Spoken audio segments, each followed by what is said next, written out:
93% of our salt requirements sa bansa are imported from Australia and China. And this is despite the fact that we have 36,000 kilometers of shoreline. And that 36,000 kilometers is the fifth longest shoreline in the world. Good morning, everyone. Welcome to Pandesal Forum here at 85-year-old Kamuning Bakery Cafe. We have with us four interesting and talented speakers to discuss yung importanteng topic ngayon, yung salt industry of the Philippines. Plus, our speakers are willing to answer other questions about the economy, even about politics. I'd like to introduce everyone muna, and then after I introduce everyone, we'd like to invite every one of them to give an opening statement to talk about their advocacy or how they feel about the industry. Let us start muna with the pinakadulo on the side. Hindi to according to age or rank, according to geography. So let's start muna. Mr. Johnny Conghon, nasa extreme right. He is the chairman and president of Salinas Corporation and Salinas Foods Incorporated. Maybe Mr. Conghon would like, you can give us an opening statement. Anything you'd like to say about what's happening with the salt industry, with the newly signed and approved law about salt industry in the Philippines. Welcome. Magandang umaga po sa inyo lahat. Lalo sa gwapong-gwapo nating batang-batang congressman na si Congressman Wilbert Lee. At yung kanyang matalik na kaibigan din niya na si Dr. Sergio Ortiz at saka ganoon na rin kay Mr. Wilson Lee. Alam po ninyo ang aking anak. Ako'y nagagalag din na dating kaibigan ko na rin si Wilson. At nung nakita niya ako, sabi niya, napaka-swerte natin ngayong araw dahil nandito po yung salt of the earth. Tayo lahat po ay salt of the earth. At nangangailangan po kami ng tulong ninyo lahat. Lahat na, dahil ngayon po ay gagawa tayo ng isang asosasyon ng Kamuning Bakery or ipagyayaman po natin itong gawain natin na makakatulong sa ating buong bansa.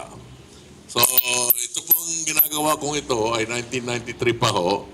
30 years na po ako nandyan sa inyong mga press kit. Tumulong kayo, pagpalaganap ninyo yung balitang ito.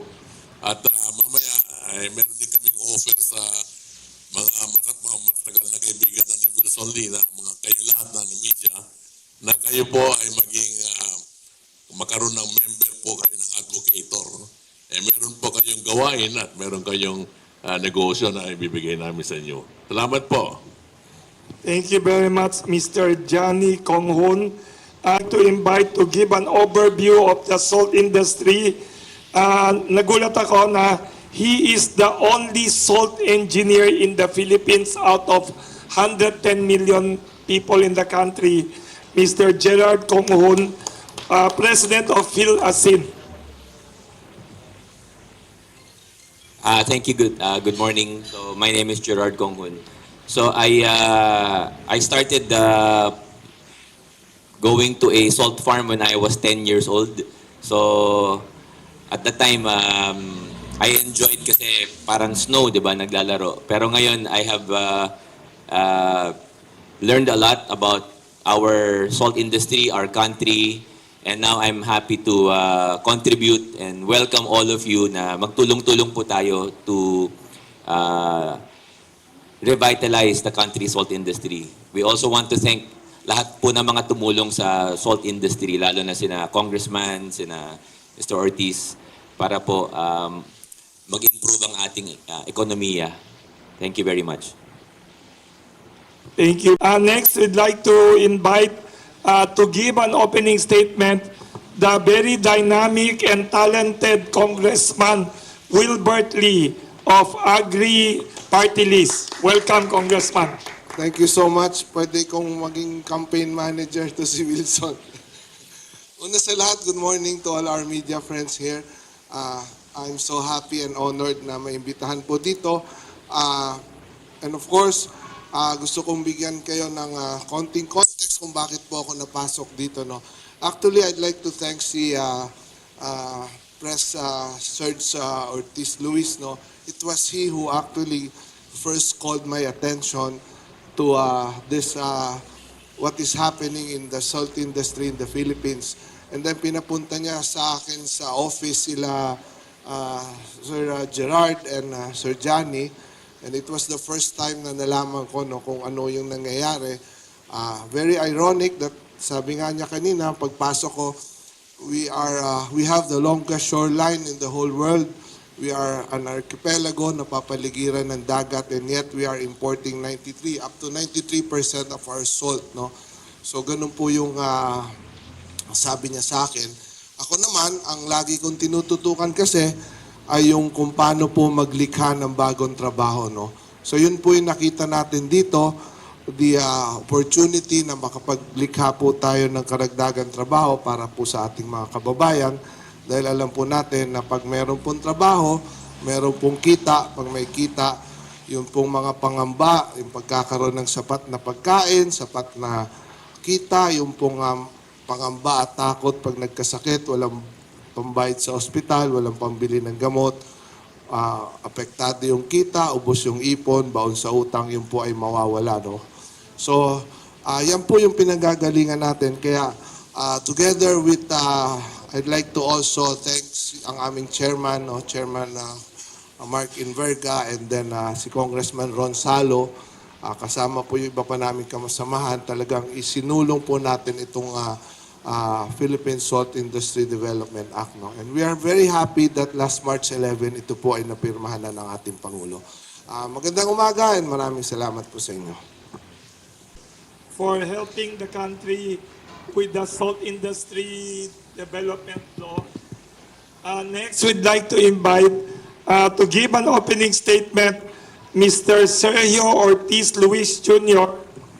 He is the chairman of the Employers Confederation of the Philippines, ECOP, and also president of the Philippine Exporters Confederation. Welcome, Mr. Ortiz. Magandang umaga sa inyo at sa ating mga kasama rito sa panel. Ako po, hindi mag-aasin. It came to my mind na merong nagbanggit noong nagbibinti kami sa Export Development Council na bakit ang asin hindi tinitingnan ng Export Development Council. So nagtanong-tanong kami hanggang na lumabas na ini-import pala natin ang 93% of salt. So wala naman akong kamalay-malay na ganon. So inalam ko, dahil ako'y nasa food din ako, sa food sector, so inalam ko na bakit ganon nangyayari. Wala akong makausap masyado until na-trace ko itong sila Mr. Conghun, na sila pala yun talagang, meron silang grupo, yung mga pilasin, inibita namin. At doon namin nalaman na gano'n nga ang problema. So, sabi paano ba natin magagawa ito? So, tinake up namin yan. Pati doon sa Export Development Plan, nasama yan. Sa Export Development Council, dalawa yan, naisama yan, na hindi pinapansin ng araw. Iyaan, tsaka yung bamboo, na hindi masyadong So, tinanong ko sa mga kohon, paano ba ang gagawin natin?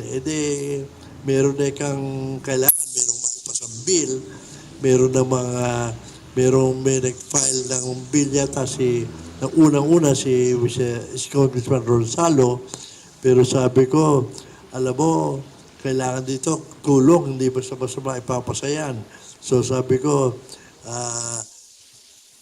kausapin natin ako si Congressman Wilbert Lee, kasi yan ang nasa agriculture hindi malaman kung saan nando dito kasi nato nung una DNER or whatever. So nagtuturuan. Kaya kung sino responsable, bakit nagkagano yung industry.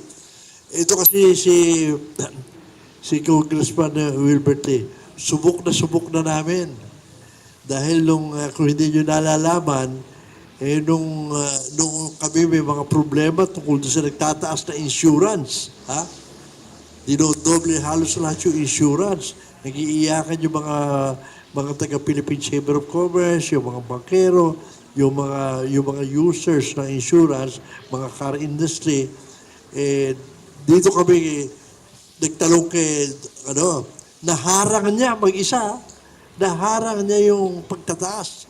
That would have been catastrophic kung tinaas yung insurance.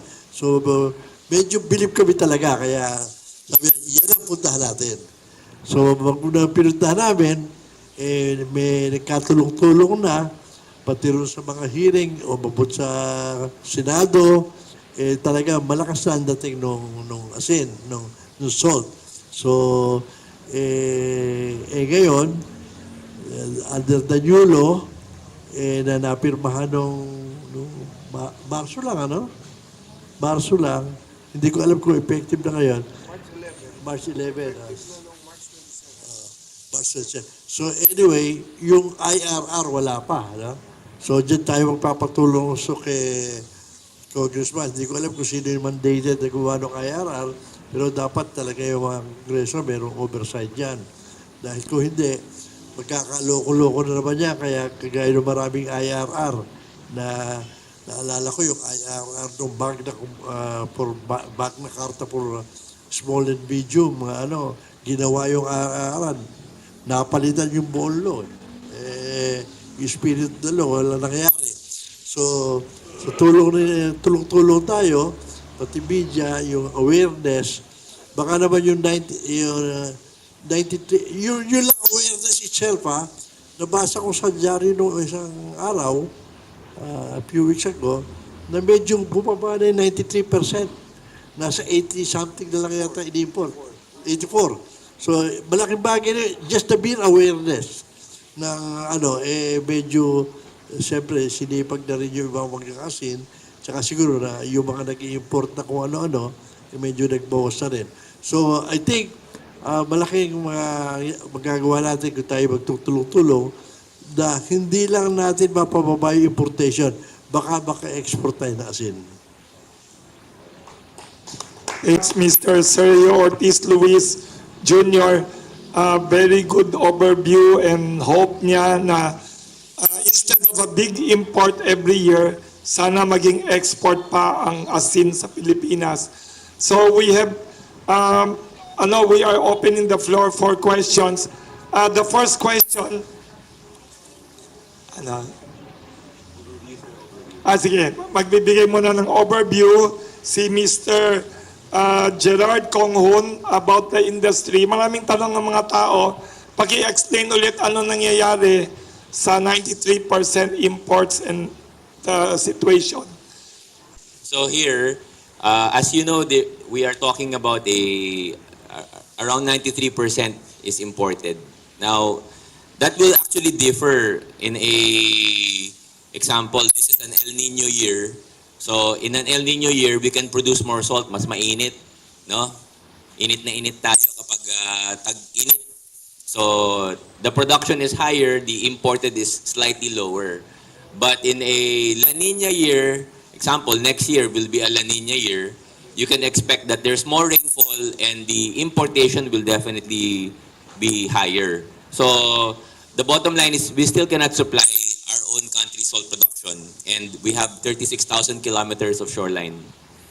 So, in 2021, we undertook the advocacy to support the Philippine salt industry to make the country self-sufficient. And we pushed for the passing of this new law, the Salt Industry Development Act.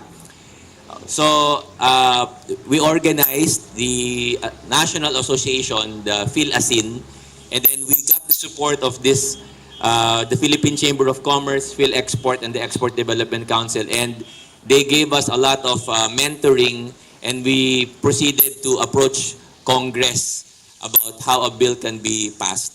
And then we prepared the first draft. This is the first draft of the Philippine salt industry roadmap. We understand now that the way our country works, our government works, it requires a roadmap. So we drafted, our PhilAsin members drafted the first roadmap and proceeded to present this, which became the basis for the bills. Next slide. So we got the support of the various agencies, including BIFAR, DA, DTI, DNR, DOST, FDA, Department of Finance, DOH, National Nutrition Council, to convene and everybody give their input. So these are the government stakeholders in addition to the salt industry stakeholders. Next slide. So we are, as Congressman Wilbert Lee happily announced, our President signed on March 11 an act for strengthening and revitalizing the salt industry and appropriating funds for that purpose, known as the Philippine Salt Industry Development Act. It is now Republic Act 11985. Okay? Maraming salamat po. Palakpakan po natin yan. Palakpakan po natin. Ano pong nilalaman po nitong batas?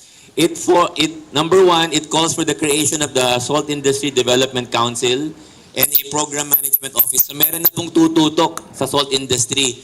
Dati po, the salt industry was not represented at all in government, and that's what caused some decline. Okay, there was no attention in governance. So ngayon magkakaroon na po ng attention sa governance. So pangalawa, there's a lot of provisions for the ease of doing business. You can apply for a salt farm and expect to get your application approved within 60 to 90 days. Alright? So mabilis po yan. Before this law, I can tell you, taon po ang binibilang ng mga salt industry. Yung ibang mga kasama namin, 5 years na, pending pa yung application. Yung iba, 10 years na. Yung iba, hindi na-approve, etc. But this one, it mandates the BIFAR na it must be approved within 60-90 days. May mga proseso po yan. Pero because of the innovations in governance about the ease of doing business, all of these were incorporated into our new law. Next slide, please. So, in addition to that, the law talks about a prioritization of these provinces. 13 provinces were identified to be the priority provinces that you can make salt. Bakit itong provinces na to? That question might be asked later, why not the other provinces? Well, first is the province must be coastal so that we can get access to seawater. Okay, you cannot make salt without access to the sea. Secondly, the provinces are better to be in a type 1 climate. Ano po yung type 1 climate? Ito po yung climate map ng Pag-asa. The red regions are where there is a long dry season. So if you can, example, go to the south in Mindanao, there is no long dry season. Mahirapan po tayo gumawa ng asin kasi ulan ng ulan everyday. You need solar energy to evaporate the seawater and to crystallize that into salt. So ito na po yung innovation ng law, magkakaroon po ng priority provinces. Next slide, please. So then, another innovation in the law is that it is classified now as a priority commodity, as an agriculture and aquaculture commodity with appropriate tax exemptions to benefit the industry. So malaki pong bagay yan, malaking tulong to jumpstart and sustain this industry's growth. Next slide. And there will be support for R&D, support for training. The DOST has already given a big amount of support. They declared Pangasinan and the Pangasinan State University as a DOST NICER program. Yung NICER po, the DOST assigns a National Center for Excellence in Research in every province, depending on the commodity. And Pangasinan and the Pangasinan State University is now hosting the country's ASIN Center, a salt research center for the country that will share and research its knowledge for the whole country. So, meron na po yan. Next slide, please. There will be support for associations and cooperatives in the salt farms, and there will be trade and tax incentives, grants and loans, and insurance for salt farmers. Lahat po yan mga design is maraming salamat po sa ating mga congressmen like Congressman Wilbert Lee sa Agri-Party List and Congressman Ron Salo. They have incorporated po yung mga incentives na nasa law. Sabi nila, kailangan po talaga built-in na yung developmental attitude or paradigm para po meron na pong sustaining inputs ang salt industry. Next slide po. So there will be a regulation on imported salt. Before, salt is not regulated sa importation. You can import as much salt as you like. So, because of that, dumami po yung import. Right now, the BIFAR will regulate the importation of salt, the BIFAR and the FDA. What will happen is, during years where we have more and more production, makokontrol na po yung importation ng salt, thereby giving the salt industry a chance to survive and to thrive and to grow. So, this is a big tulong po sa salt industry. Next slide, please. And the government shall mandate the use of local salt, including for the Philippine Coconut Authority. The Philippine Coconut Authority is in charge of the salt industry, is in charge of the coconut industry, and they will be using a lot of salt para sa ating mga coconut farmer. So by requiring local salt, it will create demand for our local salt. It's another input. Kaysa bibili pa sila ng imported salt, why not use local salt? So yun po. We are in communication with the PCA and they have committed to use local salt. So then there will be the construction of salt farm roads, warehouses, salt farms and other equipment and supplies which will be provided to small, medium enterprises that want to thrive in this new law environment. So maraming salamat po for this giving us a chance to present this overview. We would like, next slide, to thank very much especially the support of the business sector and the legislative sectors. Previous slide. So, because of their support, naipasa po yung ating Republic Act 11985. Thank you very much. Very interesting overview. May tanong dito from Manila Bulletin by Mr. Freddy Lazaro. Ano daw ang benefits for the Ilocos region of this new law supporting the development of the Philippine salt industry? Can any one of you mention anything, anong effect of this to the Ilocos region? Mayroon bang salt producing potential growth in that area? Freddy Lazaro of Manila Bulletin. I may answer that. So, thank you for the question. So, Ilocos region is famous for producing a culturally varied type of salt, yung tinatawag na nilutong asin or cook salt, no? The new law incorporates all kinds of salt made in the Philippines.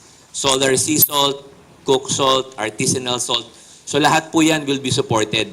Number one is, there will be support for all kinds of salt production in the Philippines, including the one in Ilocos. Number two, it will be easier to set up new supports, new areas, new salt farms, including in Ilocos. Mas madali na po mag-apply.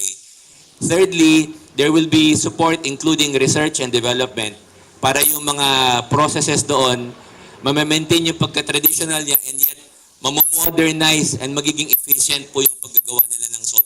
So they can become more competitive. We expect more salt producers, including Ilocos, to add to our salt production. Thank you very much.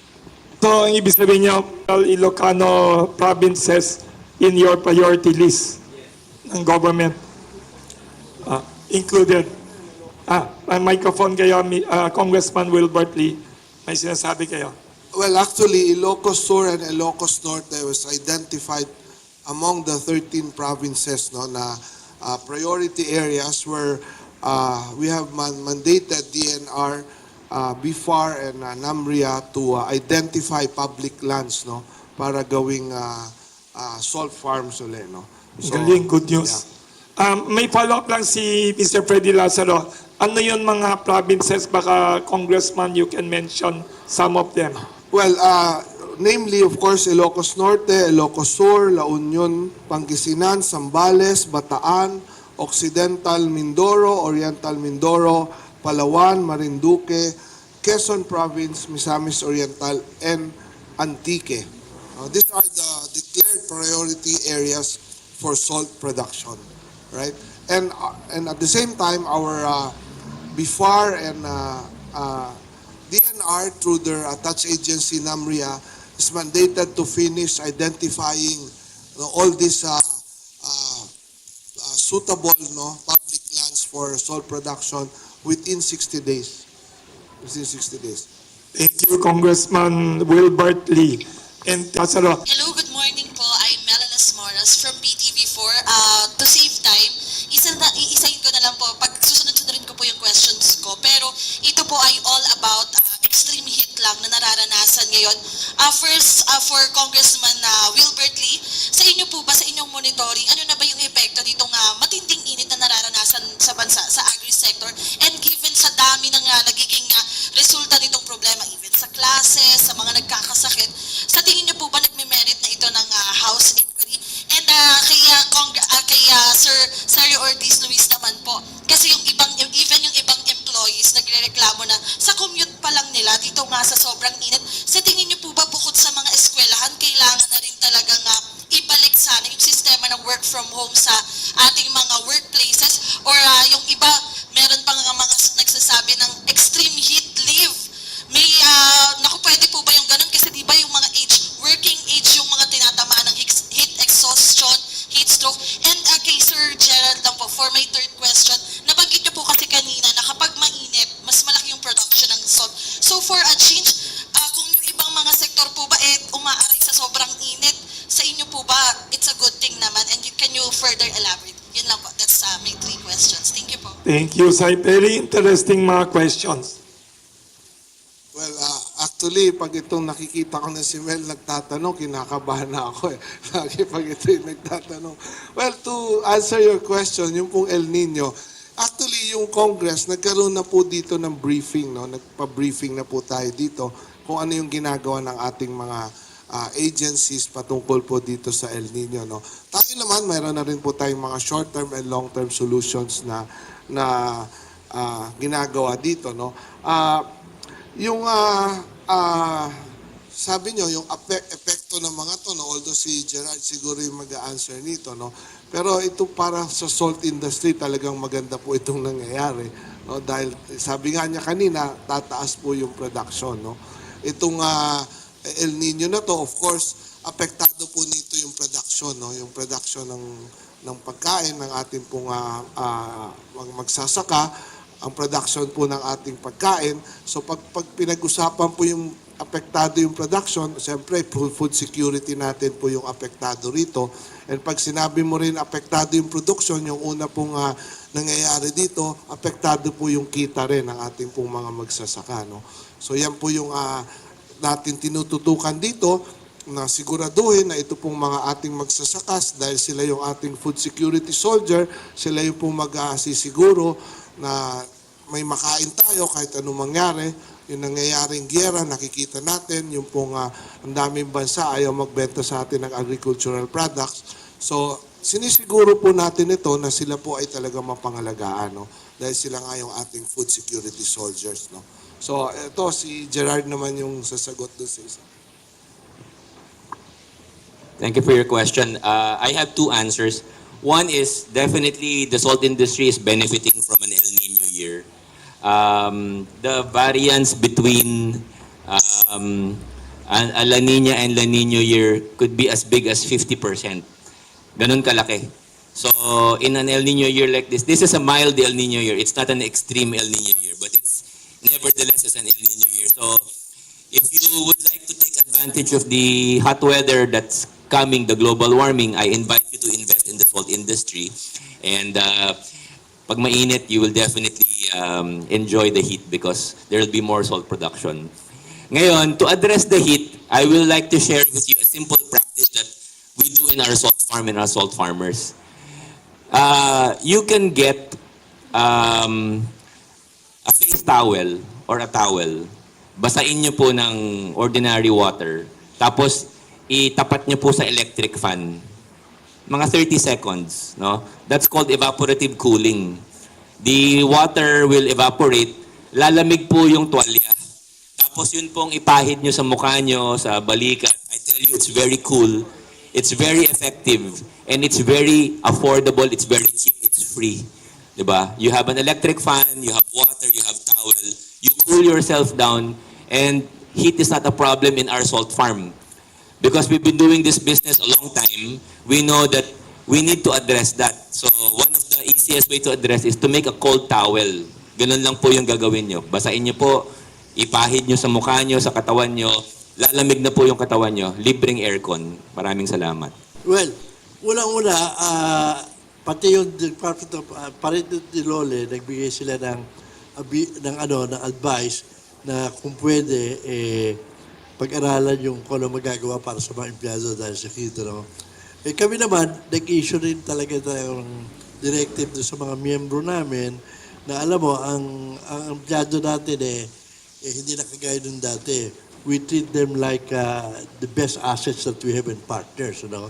So, sinabi ko nga, meron kasi mga nagpapanukala, pagpapasa ng batas, dahil dito sa heat na to, siguro iwasan na natin yung mga ganong, dahil alam mo, yung mga kumpanya, lalo na yung malalaki, mas alam nila kung ano gagawin, no? Marami naman sa mga kumpanya dito sa Manila, air condition, siguro importante, bigyan nila ng sufficienteng tubig ang mga tao nila. Yun ang mga hindi air condition ng like sa manufacturing na hindi air condition, sa construction, dapat yan bigyan ng appropriate instruction how to avoid hindi yung magpapasa na naman tayo ng batas, napakarami ng batas na tinatandaan ng mga employers, pati yung mga investors na discourage na, pag nagpasa ka ng batas to address itong heat na to, magkaroon ng leakage yan. Ala naman kasing cure all for everybody, Kanya-kanya sitwasyon yan. Iba yung klase ng opisina ko, iba ventilation sa opisina ko, iba yung ginagawa namin. Maraming losses pagka gano'n. So, iwasan na natin yung nagpapasa. Leave it to the intelligence of the business sector. Alam nila ang ginagawa nila. At alam nila ang makabubuti rin sa empleyado nila at sa kumpanya nila. Pero hindi sabi nang galing yung huwag magsuot ng underwear, ha? Hindi kami nagsabi nung... Isang kongresista nagsabi nun. Thank you. May tanong tayo dito galing kay Mr. Vic Somintak. Hello. Yan. Good morning po. Dalawa lang po yung tanong ko. Una, with the enactment of Republic Act 11985, the Philippine Salt Industry Development Act. Ang sabi ni Sir Sergio Ortiz Luis kanina, kahit maganda yung batas, kung yung IRR may magiging problema, so ano ang magiging papel ng Kongreso, ng business sector para doon sa pagpalangkas ng IRR? Ikalawang tanong, nag-report ang Philippine Statistics Authority kanina na tumaas o bumilis ang inflation rate natin ng 0.3%. Dahil noong February is 3.4%, this March is 3.7%. Anong magiging epekto nito? Well, tungkol dito sa IIR, yung BFAR is the one that we have mandated to be the lead agency, with regards to this, So, kailangan kasi dito whole of nation approach, Kailangan tulong-tulungan natin ito, bantayan natin, Yung Kongreso, of course, yung ating pong salt industry stakeholders, through sila Phil Asin, sila Gerard, kailangan po natin tingnan at bantayan, Gaya ng sabi ni Sir Serge Ortiz Luis kanina, baka mawala po yung essence of the law pag pinabayaan po natin itong IRR, So ito ay a whole of nation approach. Kailangan pati media po rito, lahat tayo tulong-tulong po natin ito para po ito ay masigurado natin na yung IRR ay yun po talaga yung gusto natin mangyari po dito, Especially po itong kanina nga meron po si Gerard, yung Philippine Salt Industry Roadmap, na nagawa na niya. So kailangan po ito po ay magtugma po doon sa IRR, Kasi baka naman doon sa IRR, napakaraming restrictions, wala rin pong mangyayari sa atin dito. Doon sa inflation po, si Sir Serge na po ang sasagot noon.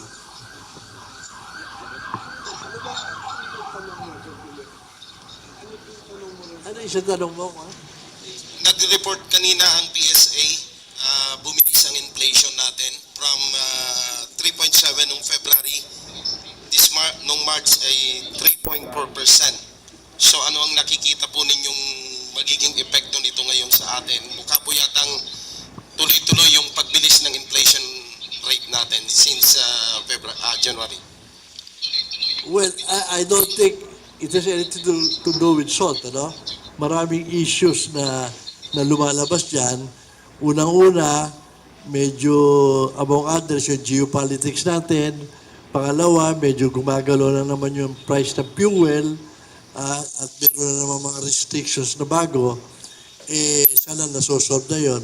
Pati yung mga shipping cost natin, ano, nababago. At nakita naman nyo na pati presyo ng pagkain medyo tumataas na rin, ano? So yun, pareho ng problema natin dati. Kaya nga, ikaw naman yung nagtanong ng isang forum natin, di ba? Tungkol doon sa, kaya kinatatakutan namin dito, hanggang ngayon itinutulak pa yung wage increase. Nako, para tayo nag-suicide pagka ginawa pa natin ngayon yan. So medyo iwasan natin muna yung mga additional na kung ano-anong laws na pinapasok natin. Congressman Lee, kasi nabanggit din ni Sir Sergio Ortiz Luis yung geopolitics. Alam mo naman natin na medyo mainit ang issue natin with China regarding West Philippine Sea. So ano ang implikasyon dito? Well, actually, no, itong nangyayari ito, nakita natin actually, no, lagi nating nakikita, no, yung nangyayari, no. Recently, nakita natin yung pambobomba ng water cannon sa atin, no. So, habang pinapanood ko actually yun, medyo talagang tumitindi yung aking balahibo, no. Nakakalungkot, parang ang feeling ko, sobrang panlalait at pambabastos naman sa atin yun, no. Habang sumisigaw yung ating mga kababayan doon na tama na, no, parang nakakalungkot po ito. Kaya ang sinabi ko kagaya ng kanina, no, na-interview po ako dyan kanina sa radio, siguro panahon na that kailangan natin pong tindigan, no, panindigan ito pong atin po ito, no. Dapat po natin itong ipagtanggol, dapat po natin itong sakupin ngayon pa lang, no. Actually, meron po akong House Bill na final dyan tungkol po sa pagtatayo ng mga tinatawag nating fishing shelters and pantalan dito po sa siyam na isla, no, na sa atin pong nasa atin, no. Ito pong Pag-asa Island, Lacao Island, Likas Island, yung mga siyam po ito lahat, no. Wag na po natin antayin na sakupin po uli ito at kamkamin bago po tayo gumalaw, no. So para sa akin, itong executive order ng ating Pangulo, 57, napaka-timely rin po ito. And dapat po ito, tindigan na natin ngayon, no. Atin po ito, no. May mga nagtanong kanina, baka raw lalong magalit po yung China pag ginawa po natin ito at lalo pong ma-aggravate. Huwag po tayong matakot dito. Mas matakot po tayo kung ang ating mga mangingisda, ang atin pong bansa ay wala na pong makain dahil hindi po nakakapangisda doon, no. Food security na naman po ang apektado nito. Ang kita ng ating mga maliliit na mangingisda, yun na naman po ang apektado rito. Kapag ito po yung nangyari, gutom po ang mangyayari sa atin, no. So para sa akin, panahon na po para ito ay ating panindigan, no. Lalo na, ang International Court na mismo ang nagsabi na itong mga ito ay pag-aari po natin, no. At marami po tayong kakamping mga ibang bansa patungkol po dyan. Sir, one last na lang. The administration is promoting na mag-invite tayo ng mga foreign investors for foreign direct investment. Kaya nga pati economic tiyatsa ay sinusulong. Dito sa nangyayari ngayon sa West Philippine Sea, palagay ninyo may mga foreign investors na maingganyo tayo samantalang medyo topsy-turvy ang sitwasyon natin, lalo ng issue sa West Philippine Sea. Gusto mo talaga akong Vic. Lagay. Ito si Vic, lagi ito, no? Kasama si Mel. Pag ito, nakikita kong tumataas yung kamay. Medyo kinakabahan na ako rito, eh. Anyway, palagi na kasi nangyayari ito, no? Paulit-ulit na po ito nangyayari, no? So, papayagan ba natin? Ang tanong is, papayagan ba natin ito, no? So, para sa akin, once and for all, kailangan na po natin talaga itong solusyonan, no? Of course, we will exhaust all means, no, including diplomatic means, no, pag-usapan po ito, yung pong kung ito ba ay negosyo ang pinag-uusapan, kung ano makukuhang resources dito, kailangan na po ito once and for all pag-usapan po natin ito at upuan. No? So tungkol doon sa foreign investment na sinasabi nyo, sa tingin kasi natin, dalawang bagay rin po ito. No? Sino naman po ang mag-i-invest din kung ang bansa ay ganyan na lang ang nangyayari? No? Yung hindi mo nga kayang panindigan kung ano yung sayo. No? So para sa akin, ito po ay atin. No? Dapat po natin ito ngayon akuin, pagtanggol na po natin at protektahan. Sir, ako naman ang magtatanong. RJ Cruz from ABS-CBN. Congressman Lee, I just want to press the point yun doon sa inflation. As a lawmaker, sir, Congressman Lee, ano pa po ba ang nakikita niyong pwedeng gawin ng House para ma-mitigate yung inflation? Kasi tumaas nga uli.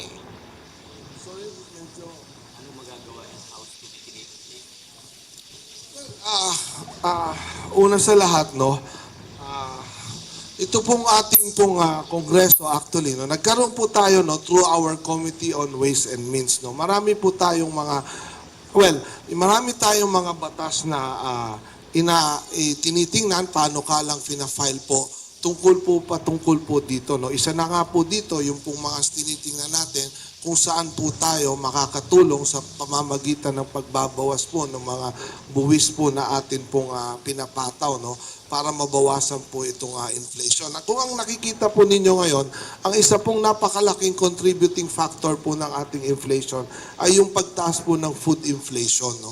So ito po ang bilang sa akin ang tinitingnan natin kung paano po natin mapapataas talaga yung produksyon po ng ating pagkain para po, alam natin, pag tumaas yung ating production, bababa po ang cost po nito. So ito po yung isang talagang tinututukan natin. Marami po tayong panukalang inihain dito, patungkol po dito, yung ating mga magsasaka. Kanina, sinabi ko na, kailangan po natin talaga silang tulungan, kailangan natin silang ayudahan, dahil po, sila po yung atin nga pong food security soldier, hindi lang po yan.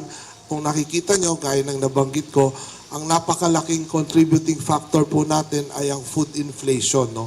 Ito po yung pinakamataas. In fact, we're registered, no, last March, we registered the highest po pagdating po sa food inflation. No?